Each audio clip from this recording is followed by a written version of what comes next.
Hey Lamau, what is up, guys? You got II here once again.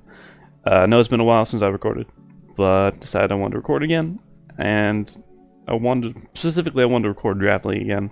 So I joined this new league. Well, not new league, but for me it's a new league. But basically, it's a custom Megas league, and I thought it'd be fun to record. So that's what I'm doing now.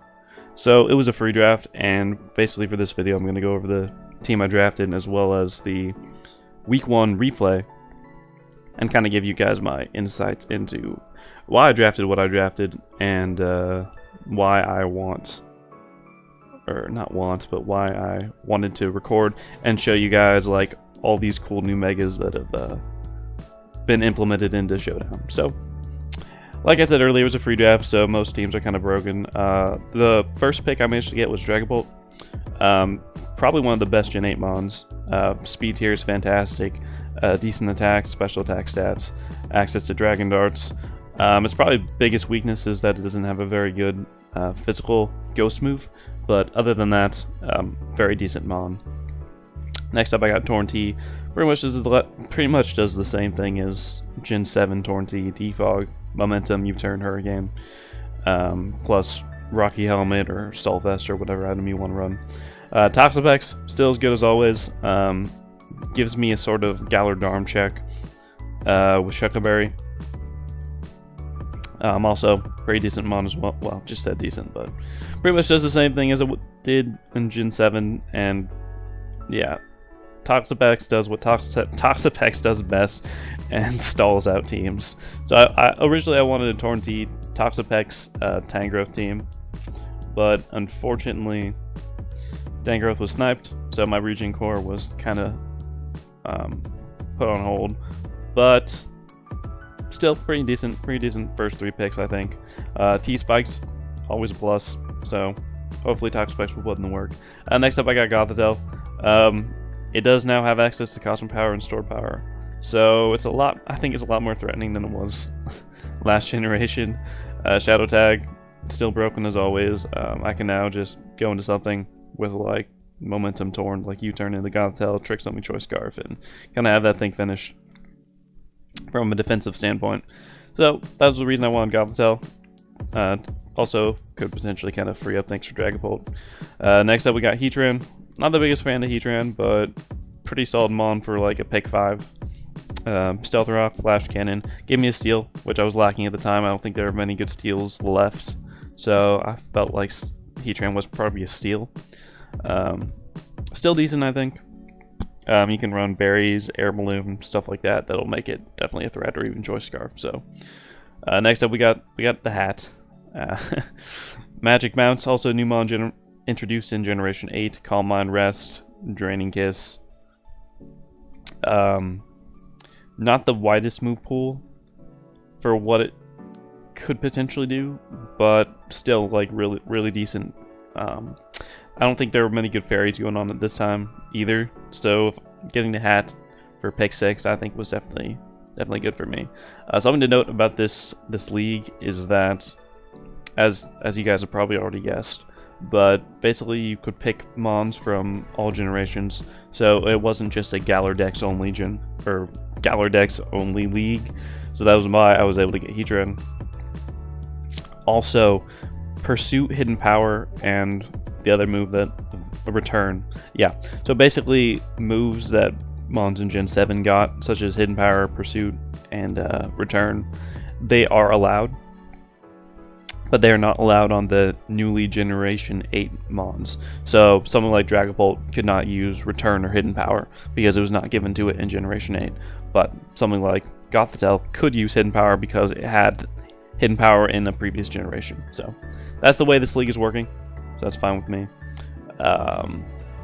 Next up we got Crocodile, because I wanted to pursue Trapper. I also want another Rocker, and this basically gave me a really good ground type. Crocodile is never bad, ever. So I just felt like Crocodile was a very decent pick at this point. And then I got Thunder's Eye as well. Again, free draft. I mean, I was surprised it wasn't taken. I thought this was too good to pass up. I don't think it really fits synergy-wise, but again, I'm not complaining. Thunder's Eye can always do something if I wanted to, so yeah. Next up, we got Scizor. same awesome mon. Scissor's also never bad. With Technician, Bullet Punch, U-turn Momentum, also good U-turn in the Goth, so there's that. And then for my custom Mega, we got the Torterra himself.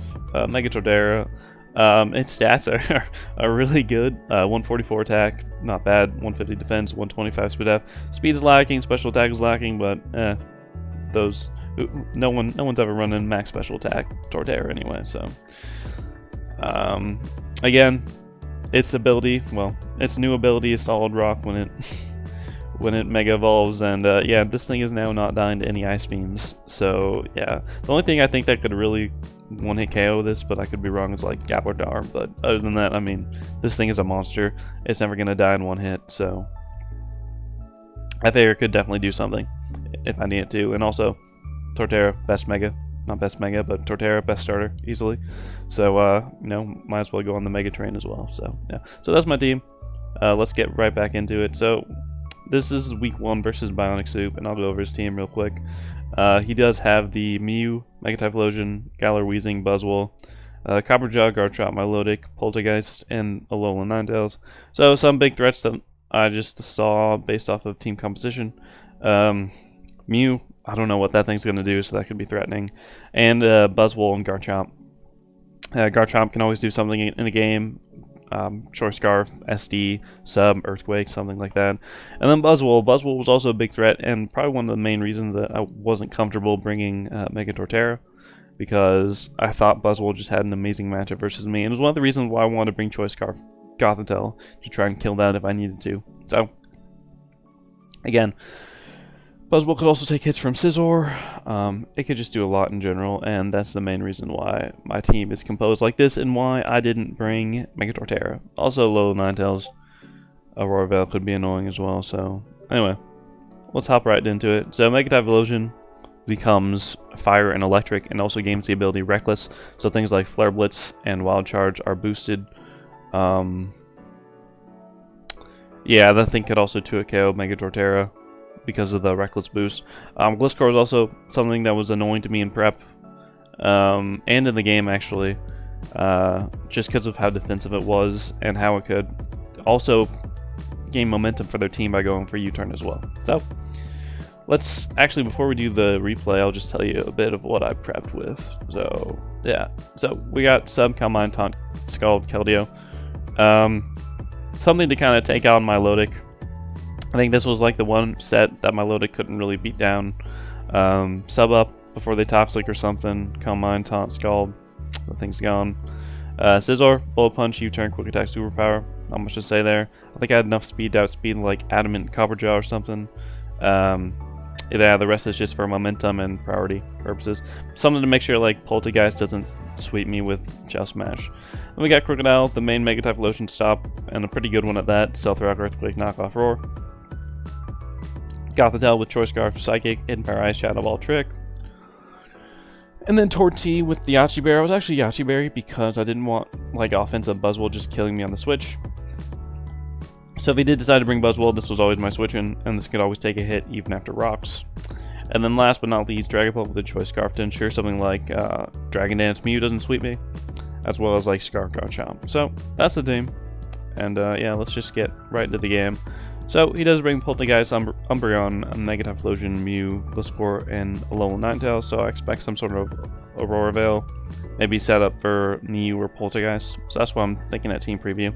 But I figured Dragapult would be a decent lead in the beginning. Yeah, just in case he wanted to bring like something like Scarf Ninetales and try and kill. Well, I'm Yachi Berry, so really Torn wouldn't have been a bad play either. But I do decide to bring, I do decide to leave Dragapult. And basically I just U-turn out of here. Yeah, so I go into Keldeo. Hopefully he doesn't have Toxic. He does have Toxic. Keldeo's now poisoned, and that really sucks for me because I was wanting to sub up. So I actually double into Gothitelle, expecting him to switch into like Mew or something, defensive Mew potentially, and tricking that Choice Scarf, but he doesn't go for the double Toxic. Again, fair enough. I'm just going to U-turn right back out. Unfortunately, 2 mons are now Toxics, but I do have the Keldeo, and he will fear the Secret Sword because what Keldeo doesn't run Secret Sword, right? So I go for Calm Mind, and now I easily go for the bluff Secret Sword. Obviously, he's going to switch out, so I'm going to go for Scald. And yeah, no, he stays in, and that sucks for me. I do not have the Secret Sword, and I was hoping that would be bluffed, and he'd go into Mew or something like that. But he does go for double Toxic, and now I got to go out and Scizor. And I U-turn out, as he does go into Gliscor.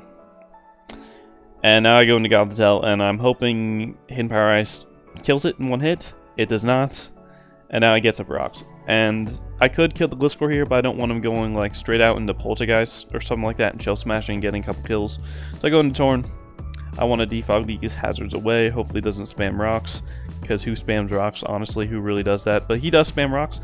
And now Torn is slowly but surely taking toxic damage. I go for the Power Ice just to weaken it again. I know he'll go for Stealth Rocks again, so I do go for Hidden Power Ice that turn. I'm just going to U-turn out. I don't want Torn T to die yet. So I go into Gothitelle, and I'm like, well, I could try and kill this thing, or I could trick it a Choice Scarf. So I trick it a Choice Scarf because I just want all my mons to be poisoned. So Gothitelle now takes about half, and it's now poisoned, so that's fantastic. I do go into Torn here, because I know he's going for the Earthquake, because he has no choice but to go for the Earthquake. So now I can defog these hazards away, and now I can go for the U-turn here, because honestly, who runs Choice Scarf below Ninetales? That's crazy, that's crazy. But he does run Choice Scarf below Ninetales. I know this because I do outspeed, and he does outspeed me. But now I can go into Gothitelle, and basically he's locked into Aurora Veil, so I do go for the trick, getting my Choice Scarf back, as it should be. And now I do have Alolan Ninetales as poison.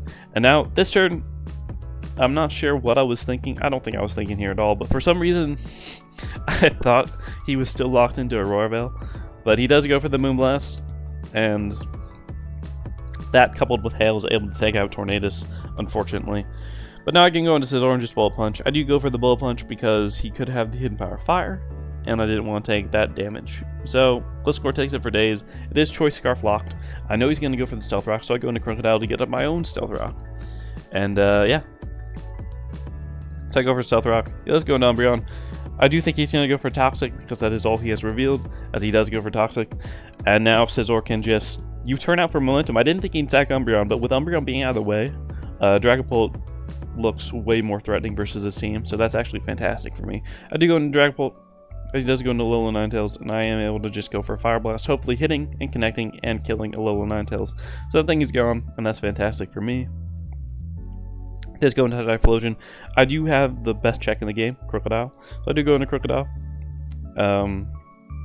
He does Mega Evolve and go for Throat Chop. That does like nothing to me, so that's fantastic. I don't want to go for Knockoff just in case he goes for Gliscor, trying to bait it.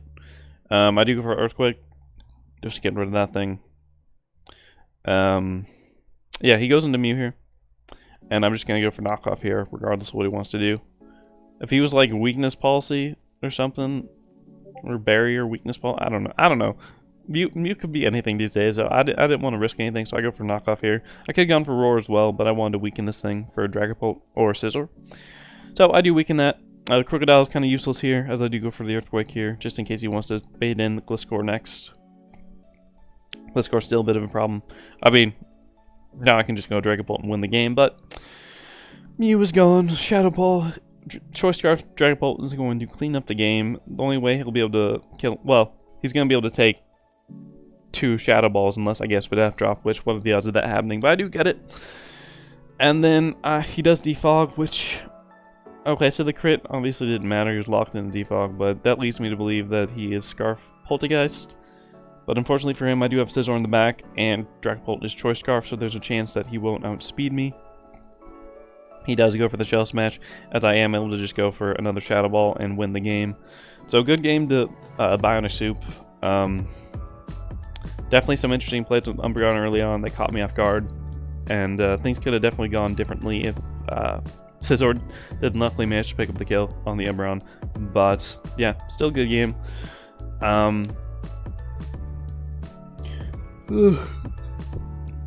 Yeah, I mean, unfortunately Keldeo didn't do what it wanted. I wanted it to do, but that's okay. Yeah, not much else to be said. I will upload week 2 shortly after this one, I think. I'm not sure when exactly I'll do so, but it'll be sometime soon. But yeah, with that being said, thank you guys for watching. I'll see you guys later. I'll leave it in the description below, a list of the custom megas that were actually introduced for this league. It's pretty interesting to look at, so I highly encourage you guys to check it out if you guys are interested in this sort of thing. With that being said, thank you guys for watching, and see you guys later. Peace.